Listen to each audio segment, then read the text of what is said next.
Ďakujem ti, Pane, za tvoje slovo, za všetko, čo sa stane. Nebojte sa. Dôverujte Bohu. Dôverujte i mne. Cestu, kam idem, poznáte. Ako by sme mohli poznať cestu? Ja som cesta. Pravda a život. Toto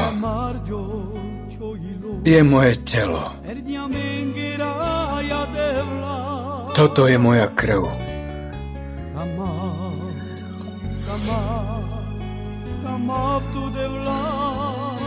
Toto robte na moju pamiatku. Ja idem k Otcovi.